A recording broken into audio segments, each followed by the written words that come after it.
Telugu legal focus ప్రేక్షకులకి నాగరకు నమస్కారాలు. నేరాలు ఘోరాలు అంటే ఇది సీరియల్ కాదమ్మా నేను చెప్పేది. ఈ ఎపిసోడ్లో కనుక ఎగ్జాంపుల్గా తీసుకుంటే ఈ వివాహేతర సంబంధాలతో జరిగే హత్యలు అనేది చాలా విచ్చలవిడి అయిపోతున్నాయి. అంటే ఫస్ట్ ఆఫ్ ఆల్ దీని ప్రోస్ అండ్ కాన్స్ అనేది ప్రాపర్గా జనాలు అర్థం చేసుకోవట్లేదు. అంటే ఈరోజు ఏదో నా భార్యో నా భర్తో నచ్చలేదు, నాకేదో వివాహేతర సంబంధాల్లో నేను చిక్కున్నాను కాబట్టి మా వివాహేతర సంబంధాలకి నా భార్యో నా భర్త అడ్డొస్తున్నాడు కాబట్టి దాన్ని ఎలిమినేట్ చేస్తే నేను నా థర్డ్ పర్సను హ్యాపీగా ఉండొచ్చు అనే కాన్సెప్ట్తో ఇలాంటి హత్యలు చేయటం అనేది చాలా తరచుగా చూస్తున్నాం. సరే, వీళ్ళు హత్య చేస్తున్నారు, విత్ ఇన్ నో టైంలోనే వీళ్ళు దొరికిపోతారు, రిమాండ్ అవుతారు. కనీసం ఒక 60 రోజులు 90 రోజులు, ఒక్కోసారి కేసు తేలే వరకు వీళ్ళు జ్యుడిషియల్ రిమాండ్లో ఉండటం జరుగుతుంది. ఈ జ్యుడిషియల్ రిమాండ్ తర్వాత 60 డేసో 90 డేసో బయటకు వచ్చిన తర్వాత డెఫినెట్గా ఈ కుటుంబ సభ్యులు అగైన్ వాళ్ళ మీద రిటైలేషన్ అనేది జరుగుతుంది. అంటే హస్బెండ్ని చంపారు అనుకుందాం, హస్బెండ్ తాలూకు బంధువులు భార్య మీద ప్రతిదాడి చేయటం, భార్య బాయ్ ఫ్రెండ్ మీద ప్రతిదాడి చేయటం అనేది జరుగుతూ ఉంటుంది. అంటే the whole concept of commission of crime వీళ్ళు సబ్సిక్వెంట్గా అంటే ఫర్దర్గా ఎక్స్పెక్ట్ చేసిన గోల్తో ఎందుకైతే ఏ కండిషన్లో అయితే దాన్ని ఎలిమినేట్ చేశారో అత్యంత హ్యాపీగా ఉండటానికి అవకాశాలు కల్పించాం. అంటే ఈ మధ్య ఇది ఒక ప్యాషన్ అయిపోయింది. అంటే పెళ్ళైన వాళ్ళు పెళ్ళి కాని వాళ్ళు కూడా అంటే ఈ వివాహేతర సంబంధాలు తీవ్రత మనకి బయటికి వస్తున్న వెలుగులోకి వస్తున్న కేసులే తెలుస్తున్నాయి, కానీ వెలుగులోకి రాని విషయాలు పట్టణాల్లో కానీ పల్లెల్లో కానీ వీటి స్థాయి చాలా ఎక్కువగానే ఉంది. బట్ వీటన్నిటికీ జనాలు ఈ వివాహేతర సంబంధాలు పెట్టుకొని ఈ ఎలిమినేషన్ ఆఫ్ పర్సన్స్ని చాలా సునాయాసంగా చేస్తున్నారంటే యాజ్ అన్ అడ్వకేట్గా నాకు అనిపించే కారణం ఒకటే, ఎప్పుడైతే న్యాయస్థానాలు ఈ యొక్క చర్యల్ని సత్వరం పరీక్షించటం లేదో, అంటే తొందరగా దీన్ని ఫైనల్ చేయటం లేదో జనాలకి ధైర్యం వచ్చేస్తుంది. ఓకే, ఈరోజు కేసు అయింది, ఓ 2-3 నెలలు జైల్లో ఉంటాం, బెయిల్ వస్తుంది. ఈ కేసు డిసైడ్ అయ్యేప్పటికీ ఒక 5 ఏళ్ళు 10 ఏళ్ళు పడుతుంది. అప్పటికి సాక్ష్యాలు may or may not available, ఈ evidences may or may not sufficient. మాకేం శిక్ష పడుతుంది అప్పుడు చూసుకుందాం. అంటే బాగా గుర్తుపెట్టుకోండి, రకరకాల కారణాల వల్ల ఎప్పుడైతే న్యాయ వ్యవస్థ నిర్లిప్తత అనేది బాహటంగా ఉంటుందో నేరాలు అదుపు చేయటం అనేది చాలా కష్టం అవుతుంది. ఎందుకంటే పోలీసుల పాత్ర నేరం జరిగింది అన్న తర్వాత వాళ్ళని అరెస్ట్ చేసి కోర్టు ముందు ప్రవేశపెట్టడమే. కోర్టు ముందు ప్రవేశపెట్టిన తర్వాత పూర్వాపరాలు పరిశీలించి అలాగే ఇన్వెస్టిగేషన్లో ఆ పోలీసులు చేసిన సాక్ష్యాధారాలను పరిశీలించి తీర్పు చెప్పాల్సిన బాధ్యత న్యాయస్థానాలది. ఎందుకంటే ఇన్వెస్టిగేషన్ చేసి ఓ 1000 మంది సాక్షుల్ని విచారించి ఒక 10,000 పేజీల ఛార్జ్షీట్ వేసినా అది కోర్టు ముందు పరిగణలోకి రాదు. Again court have to conduct its own trial as per procedure contemplated as per లా.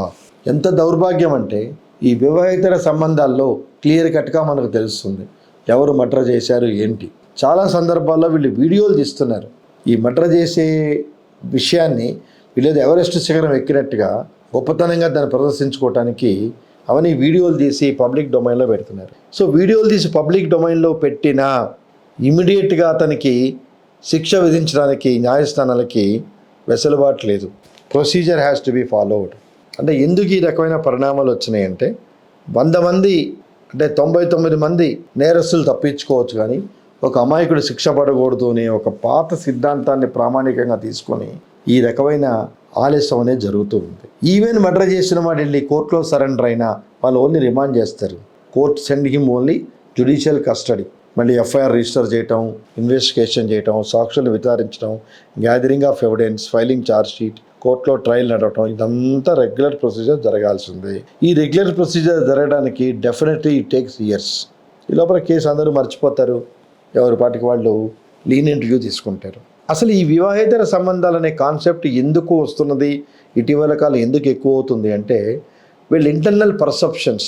అంటే నేను ఈ వ్యక్తితో నేను హ్యాపీగా లేను, ఈ వ్యక్తిని వదిలేసి వేరే వ్యక్తితో నా పర్సనల్ రిలేషన్స్ కంటిన్యూ చేస్తే నేను హ్యాపీగా ఉంటాను అనే క్షణికానందం కోసం they are eliminating the life. ఎవరు కొట్టే అధికారం కూడా రాజ్యాంగం ఎవరికి కల్పించలేదు. ఈవెన్ పోలీసులకు కూడా ముద్దాయిని కొట్టే అధికారం లేదు.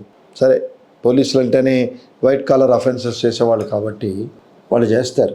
మనిషిని శిక్షించే అధికారం ఓన్లీ న్యాయస్థానాలకే ఉంది. అది కూడా ఎప్పుడు after due deliberations as per లా. ఎవిడెన్సు చట్ట ప్రకారం నడిపించినప్పుడే ఆ వెసులుబాటు తీసుకునే అవకాశం ఉంది తప్పించి జస్ట్ లైక్ దట్ పనిష్మెంట్ చేసే అధికారం కూడా లేదు. అలాగే 3 రోజుల క్రితం కాకినాడలో ఒక అమ్మాయి కోసం ఒక ఇద్దరు కొట్టుకొని ఒకరిని చంపేశారు. అంటే ఇప్పుడు ఆ అమ్మాయికైనా ఆలోచన ఉండాలి కదా, ఈరోజు నా కోసం వాడిని చంపేశాడు ఇంకోటిని, అంటే అనదర్ కాంపిటీటర్ని, మనం తీసుకున్న కాంపిటీటర్ని. సో ఇద్దరిని లవ్ చేయటమే తప్పు. అంటే ఆడపిల్లలది కూడా చాలా తప్పు ఉంది. ఒకళ్ళు తెలియకుండా ఒకళ్ళతో వాళ్ళ రిలేషన్స్ మెయింటైన్ చేస్తున్నారు. ఈ విషయం ఎప్పుడైతే బయటకు వచ్చిందో వాడు ఆ అమ్మాయిని పనిష్ చేయట్లా. ఎవడైతే రిలేషన్స్ మెయింటైన్ చేస్తున్నాడో వాడిని ఎలిమినేట్ చేయడానికి ప్రయత్నిస్తున్నారు.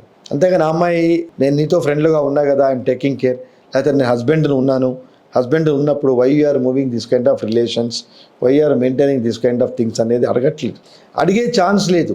తన విషయం ఎప్పుడైతే బయటపడిపోయింది అని తెలియగానే even married women or unmarried women ఆ అదర్ బాయ్ ఫ్రెండ్తో కలిసి ఎవడైతే వీక్గా ఉంటాడో ఆ ఇద్దరిలో వాడిని ఎలిమినేట్ చేయటం అనేది చాలా పరిపాటి అయిపోయింది. అంటే మీ ఇలిసిట్ రిలేషన్స్కి వేరే వాడిని బలి చేసే అధికారం మీకు ఎవరిచ్చారు? నీ భర్త నువ్వు చంపుకున్నావు, నీ పిల్లల్ని రేపు వచ్చే నీ బాయ్ ఫ్రెండ్ మెయింటైన్ చేయడు, వాడు నేను అలాగే చూస్తాడు. అమ్మాయి నమ్మి భర్తని కాదనుకొని పిల్లల్ని కాదనుకొని వాడి దగ్గరికి వెళ్ళింది, వాడు కూడా నువ్వు వచ్చినంత కాలం నీతో ఎంజాయ్ చేస్తాడు తప్పితే he will not share, he will not take your burden. బాగా గుర్తుపెట్టుకోండి. ఈ క్షణికావేశాల్లో ప్రియుడితో కలిసి భర్తలను చంపే వాళ్ళకి ఒక గుణపాఠం కావాలి. వాడు కూడా మిమ్మల్ని యూజ్ అండ్ త్రో లాగా చేస్తాడు తప్పితే why he will take responsibility on you. అంటే వాడిని చంపి నీతో కంటిన్యూ అవుతున్నాడు, వాటిని చంపి నీతో కంటిన్యూ అవుతున్నవాడు వాట్ ఈస్ దిస్? ఈ మధ్య కాకినాడలో ఒక కేసు జరిగింది. అమ్మాయి ఏమో భర్తను చంపుకుంది, వాడేమో భార్యను చంపుకున్నాడు, ఇద్దరు కలిసి ఒక రూఫ్ కింద ఉంటున్నారు. మళ్ళీ ఇద్దరితోనే కొట్లాట, వాళ్ళ కొట్లాట. ఎందుకంటే అభద్రతా భావం, సొంత మొగుడిని ఒకసారి చంపేసింది కాబట్టి నాకేం ఇబ్బంది తలపెడుతుందో అని చెప్పి వాడి అప్రహెన్షను. అలాగే వాడు అంటే ఈఎంఐ అభద్రతా భావంతో బతుకుతారు. ఓకే రేపు నేరం రుజువవుతుంది, వీళ్ళకి శిక్ష పడ్డప్పుడు వీళ్ళ పిల్లలు ఎవరు చూస్తారు?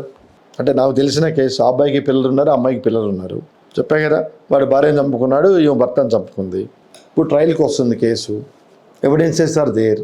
రేపు కేసు ప్రూవ్ అయితే who will take care of the burden of the children? అంటే ఆ విచక్షణ వీళ్ళకి ఎందుకు ఉండదు? అంటే అంత పైశాచిక ఆనందాన్ని వీళ్ళు ఈ ఇలిసిట్ రిలేషన్స్లో ఎంజాయ్ చేస్తున్నారని చెప్పి అనుకోవాలి.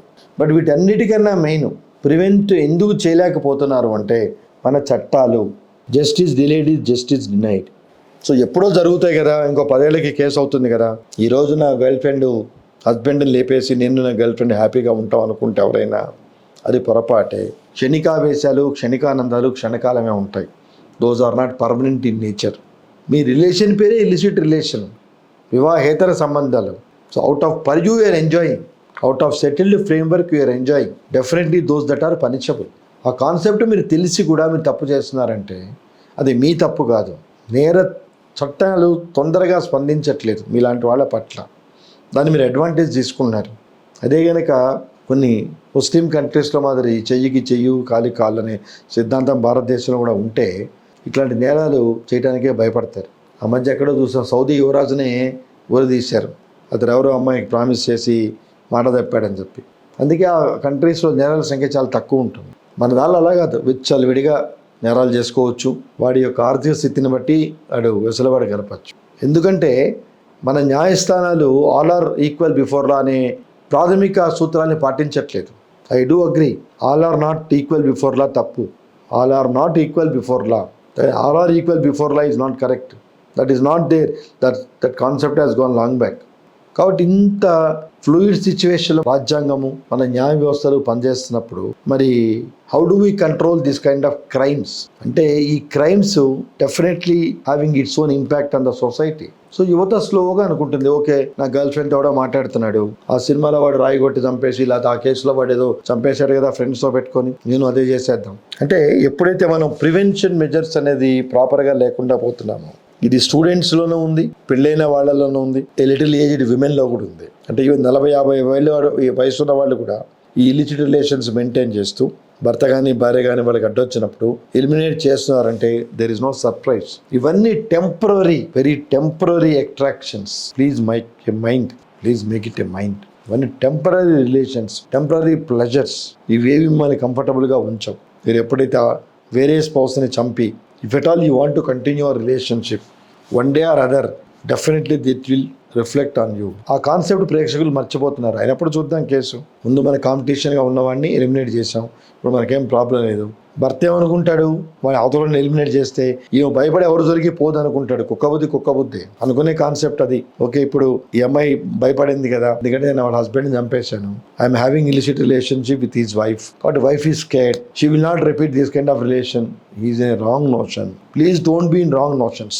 ఎప్పుడైతే ఇలిసిట్ రిలేషన్స్ లో మీరు ఎలిమినేట్ చేస్తారో థర్డ్ పర్సన్ ని, ఇమీడియట్లీ మీకు కూడా అభద్రతా భావం అనేది వస్తుంది. బట్ వీటన్నిటికీ కారణం చట్టాలు ప్రాపర్గా పవర్ఫుల్గా లేకపోవటమే. CrPC, Indian evidence act, Indian penal code అనే ప్లేసులో కొత్త చట్టాలు తీసుకొచ్చారు. బిఎన్ఎస్ఎస్ అని, బిఎస్ అని ఇవన్నీ పట్టుకొచ్చారు. ఇవన్నీ ఏమీ లేవు. చట్టాలు ఎన్నొచ్చినా, పనిష్మెంట్ దానికి ఎంత ఆపోదిచ్చినా, ఇప్పుడు మర్డర్ కేసుకి లైఫ్ ఇంప్రిజన్మెంట్ అది మొదటి నుంచి ఉంది. బట్ ఎన్ని మర్డర్ కేసులు మనం ప్రివెంట్ చేయగలుగుతున్నాం, ఎన్ని మర్డర్ కేసులు ప్రూవ్ చేసి వాళ్ళ లైఫ్ శిక్ష చేయగలుగుతున్నాం? సింపుల్గా ఒకటే చెప్తుంది court, prosecution fail to prove the guilty of the accused, hence they are acquitted. అయిపోయింది. మరి జరిగిన డ్యామేజ్కి, పోయిన మనుషుల మాన ప్రాణాలకి, తర్వాత ఈ ప్రాసెస్లో చేసే ఫైనాన్షియల్ ఎక్స్‌ప్లాయిటేషన్స్కి హూ ఆర్ రెస్పాన్సిబుల్ అంటే నో ఆన్సర్. కాబట్టి ఈ నోషన్లో ఉండకండి యూత్. ఈరోజు మనం ఒకరిని ఎలిమినేట్ చేస్తున్నామంటే ఒక అమ్మాయి కోసం, tomorrow she may also repeat the same history on you. ఇంకోటి హెల్ప్ తీసుకొని నేను ఎలిమినేట్ చేస్తుంది. Where is the guarantee? మీరు ప్రాక్టికల్గా మీరు సమాధానం వేసుకోండి. ఈరోజు వేరే వాడిని ఎలిమినేట్ చేయడానికి మీ సహాయం తీసుకుంది, మీరు ఎంజాయ్ చేస్తున్నారు. Over a period of time మీకు టర్మ్స్ బాగాలేనప్పుడు again event eliminate you, she may approach somebody else, but any day it is danger for you. So ముందే మీకు డేంజరస్ బెల్స్ మోగుతున్నాయి. You please understand and try to be beware this kind of relationships. ఎందుకంటే illicit relations any day those are illicit in nature, those do not become legal relations. అంటే మనకి మనం మభ్యపెట్టుకొని మనం చేసే పనులు కరెక్ట్ అని అనిపించుకోవటానికి మనం చేసే పనులు తప్పితే in true spirit eliminating a person on the pretext of extramarital relations is danger, danger, danger. Any time, any day. అంటే ఏదో ఈరోజు ఉన్న ఇన్ఫ్రాస్ట్రక్చర్ వల్ల కేసులు డిలే అవుతున్నాయి అనుకొని మీరు చేస్తే, రేపటి సడన్ ఇన్ఫ్రాస్ట్రక్చర్ పెరిగి స్పీడప్ అయితే ఈ కేసులు, వాట్ ఈజ్ యువర్ ఫేట్ అనేది you please have your self assess. ఆ సెల్ఫ్ అసెస్మెంట్ చేసుకుంటే కరెక్ట్ కదా, ఈరోజు మనం ఎలిమినేట్ చేసాం, రేపటి రోజున మనకి ఇబ్బంది అవుతుంది అనుకుంటారు. ముఖ్యంగా ఫ్యామిలీ డిస్ప్యూట్స్లో eliminating is a very dangerous aspect, because no one having any right to eliminate a person as he's coming on the way. కాబట్టి ప్రేక్షకులకి నా అపీల్ ఏంటంటే, ఇలిసిట్ రిలేషన్స్ ఉంటే అది ఎప్పటికైనా ఇలిసిట్ రిలేషన్సే, దానిలో మనం ఉండొచ్చు, మనమే మాయమైపోవచ్చు. అలాగే అంత మాత్రం చేత దాన్ని పర్సనల్గా తీసుకొని వాడిని చంపేస్తే మేము హ్యాపీగా ఉంటాం అనుకుంటే you are inviting new additional problems. Please make a note. Relations ఉన్నంత వరకు మీ జోలికి ఎవ్వరు రారు. ఎప్పుడైతే అది యూటర్న్ తీసుకొని ఎక్స్ట్రీమ్స్కి వెళ్ళి నేను ఈ మనిషిని లేపేస్తే కానీ నేను సర్వైవ్ కాలేను అనే పరిస్థితి మీకు వచ్చిందంటే ఆ రోజే మీరు కూలిపోయినట్టు. So you don't have any moral values on that day. ఈ ఆస్పెక్ట్ని ప్రేక్షకులు చాలా పాజిటివ్గా స్పందించి, illicit relations never become a permanent relations. Wife is wife, girl friend is girl friend. So let us not tag out all these issues and don't try to neglect your wife and children if at all you have any by that time of the commission of age offence. For my respectful submission to all the viewers, this is a very pathetic situation. Nobody having any right to eliminate any person. Everybody having a right to live in this country as per their whims and fancies. That is the guarantees are created by the constitution. But please make it a point, we should not cross our limits and we don't have any right to eliminate any person's life. Namaste.